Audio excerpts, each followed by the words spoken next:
Hey, today I'm going to recap the Season 2 of Overload. If you haven't watched the Season 1 yet, please do. The link is in the description. Now let's start the video.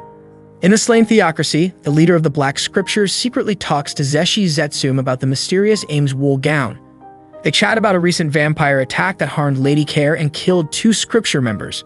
Zeshi is interested in Ains and considers asking for his help to ensure a strong heir. Meanwhile, Ingrid and the Platinum Dragon Lord, original members of the 13 Heroes, discuss a powerful player from Yggdrasil who could be a threat.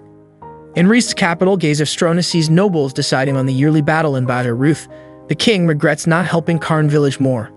Princess Renner and her servant join, and the king credits Ains' wool gown for saving him. After being Momin, Ains goes back to Nazarick and tells Albedo about nearby countries. Albedo is happy to see him. Ames gives Aura a talking wristwatch in Lady Baku Bakushikama's voice, watching over the fake Nazarick. Chalter, controlled by Ames, parties hard, and Cybus of Butler tries to cheer her up. Cocytus is sent to fight Lizardmen and make a dead army from their bodies. In the Lizardmen's place, Chieftain Shazrio and his brother Zarius discuss their daily lives when a monster warns them of an attack in 8 days. Zariuso suggests uniting the tribes against the threat, and Crush Lulu, the Red Eye tribe's interim chief, agrees to an alliance. Zariuso gives Crush Lulu an automatic mating call as a marriage symbol.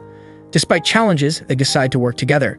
Zarius and Crush visit Dragon Tusk Village for an alliance, but Chieftain Zenburo Gugu wants Zariuso to prove himself in battle before joining. Demiurge and Cocytus talk about Eclair's plan to overthrow the Nazarick throne built by Ankoro Mochi Mochi. Simultaneously, a fake Nazarick is being created. Cocytus receives updates from his team about Demiurge's mission to secure an important scroll, indicating an upcoming war. In response, Cocytus prepares his forces for the impending conflict. Meanwhile, at the Lizardmen's home, Soryusu and Zenburu argue about leadership. Crush takes on the role of Zenburu's mate while they discuss their strategy. Zenburu, stronger than Zariusu, struggles against Zariusu's deadly weapon, Frost Pain. Realizing the fight is pointless, Zenburu decides to change his approach. The Dragon Tusk tribe joins the alliance, and leaders gather at the Razortal tribe for a scouting report, anticipating the first attack. Watching through a crystal, Cocytus orders the Lizardmen's attack. The Lizardmen fight bravely initially, but Cocytus adds a new challenge by summoning swamp elementals using the chief's magical abilities. Antoma provides surprising insights about the ongoing battle. Demiurge informs Cocytus about the potential intervention of Lord Ains, limiting food supplies and sending troops against the Lizardmen. Cocytus sends an Elder Lich caster commander to crush resistance. Zariusu sacrifices his Hydra Snake, Ororo, to get close to the Lich and fights alongside Crush and Zenburu. Crush and Zenburu are defeated, leaving Zariusu to trap himself and the Lich in a massive ice cage. Despite enduring pain and relentless attacks, Zariusu surprises the Lich and emerges victorious. Faced with defeat, Cocytus must explain the outcome to Ains. The Lizardmen celebrate their hard-fought victory, but Zariusu and Crush are surprised when Zenburu enters their tent, finding them alone and blushing. In Nazarick, Ains shares information about the 8th floor Guardian victim preparing for unforeseen events. Demiurge uses Sheep Beastmen to enhance scrolls, and Ains promises consequences for Shaltir in the future. Giving a small army to Cocytus, Ains encourages a change in leadership approach. Although Cocytus' low-level zombies couldn't harm Nazarick, he suggests sparing the Lizardmen into servitude, seeing potential benefits for Nazarick's governance in the future. Ains agrees, telling him not to fear the responsibilities of ruling. Seeking Cocytus a perspective, Ains instructs his guardians to consider more help for Nazarick. Demiurge informs the guardians about Ains' desire for collaboration in their world domination plan and Cocytus' Lizardman scouting mission. Pleased with his guardians' progress, Ains returns to the battlefield the next day. Demonstrating their power, they freeze the lake, and Gargantua throws a massive rock into the center. Undead creatures perform a grand ceremony, giving Ains the stage to address the assembled forces. Demiurge uses his magic to control the Shasha brothers, making them obedient to Ains. Cocytus is set to face the Shasha brothers in single combat in 4 hours, with high stakes. If they win, there won't be a threat from Nazarick. The leaders of the 5 tribes meet to plan, considering sending only themselves into battle and trusting Crush with leadership. Zariusu is chosen to inform Crush about this decision, and both warriors prepare for the upcoming fight, aware of the looming danger. In a sincere moment, Crush asks Zariusu to have a child with her to preserve their love, knowing the uncertain fate ahead. Meanwhile, Zenburu, Kayuku, Zuzu, Sukyu, Juju, and the Shasha brothers prepare for the clash with Cocytus. Ains and his guards ready themselves for what's coming. On the first floor of Nazarick, Victim oversees guards making a makeshift bone throne for him. Uncomfortable with it, Victim punishes Shaltir, causing tension between Albedo and Shaltir. A twist of fate leads Ains to witness Zaryusu and Crush's intimate moment through a magic mirror while observing the Lizardman village. Kokivas, dressed as a floor guardian, joins the Lizardman champions in the upcoming battle. After a one-sided fight, the Shasha brothers are the only survivors. Kokivas, showing honor, asks for their names before allowing them to meet their end by his god-slaying Emperor Blade using fog and surprise attacks. Later, Ains congratulates Kokivas for his victory. The deal is made with Crush. She reports any signs of rebellion, and Ains promises to resurrect Zaryusu. Crush agrees, and Ains keeps his promise by bringing Zaryusu back to life. In the Lizardman village, Zaryusu is now seen as a deity after his and Zenburu's loyalty pledge. Zaryusu asks Ains to revive his brother and Zenburu. Ains considers it and instructs the Lizardmen to protect their bodies. Meanwhile, Sinves goes to the Magician's Guild in Reese to obtain a spell scroll. On his way back, he encounters a troubled woman and, recalling Player Touchme's teachings, helps her. Sibas goes further by giving money to the man who mistreated the woman, aiding him in escaping from the Eight Fingers crime syndicate. Solution, surprised by Sebas' kindness, tends to the girl's wounds. When she wakes up, the girl, named Taware, expresses deep gratitude to Sebas. Sebas instructs Solution to keep this information from Lord Ains.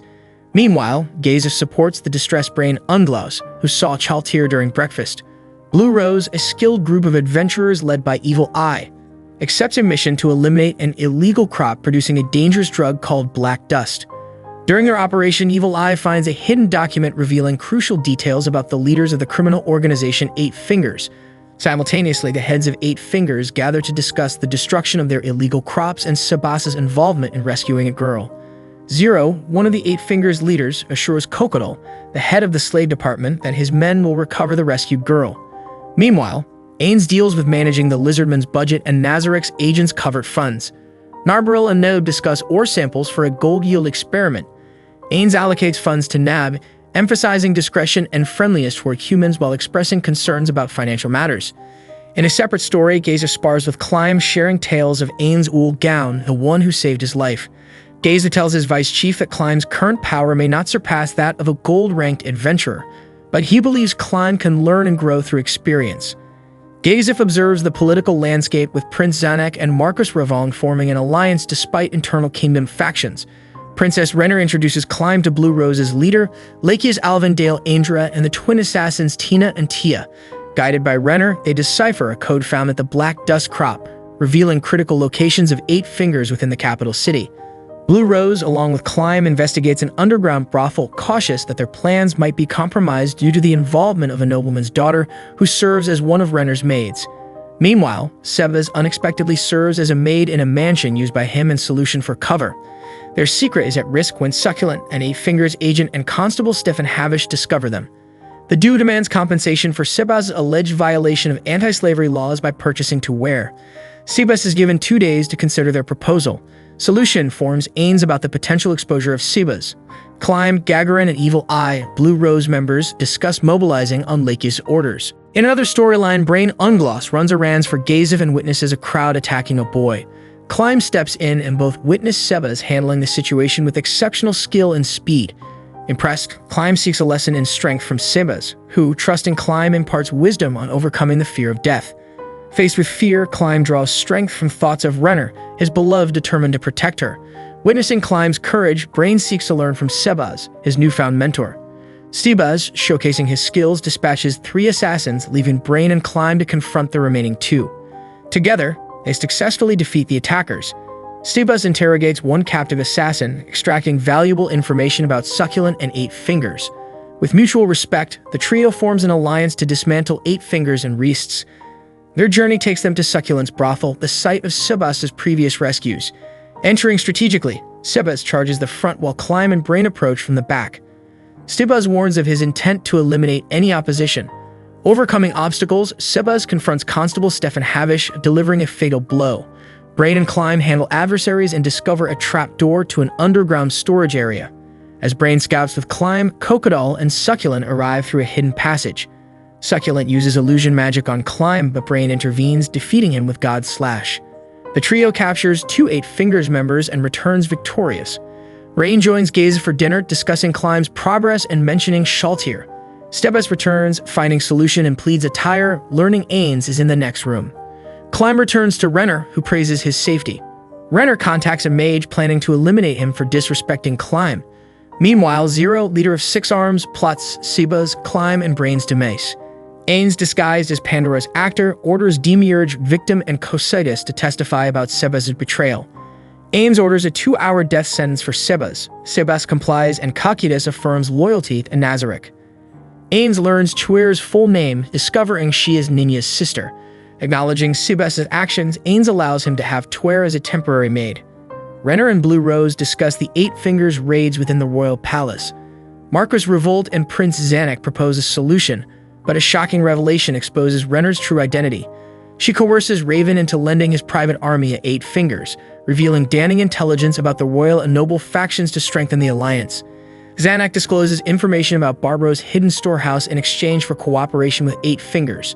Contemplating her trump card against the Syndicate, Renner considers Gazev's stronghold and enlists Blue Rose's aid. As they plan, Marquis Revolt and Prince Zanuck reveal their role in orchestrating a solution to the Eight Fingers crisis. Meanwhile, after gathering food for Demiurge's Arbelian sheep-humans, Sebas and Solution return to the manor to find Chuir missing. A note from Six Arms challenges Sebas to a confrontation for her freedom. Remembering Ains' words, Sebas contacts Momonga and reinforcements are dispatched to Albedo. Initially hesitant, Albedo ultimately sends Demiurge's forces to confront and dismantle Eight Fingers. In another development, Admiral expresses his preference for the name Momonga over Ains' wooled gown, evident from his original player banner on the wall and the guild flag on the floor. Sebas leaves to rescue Chuir from Six Arms, and Demiurge informs the Pleiades Mayor and Shaltir about his Operation Gehenna plan. Climb, Brain, and Lockmire raid an Eight Fingers base within the royal encampment.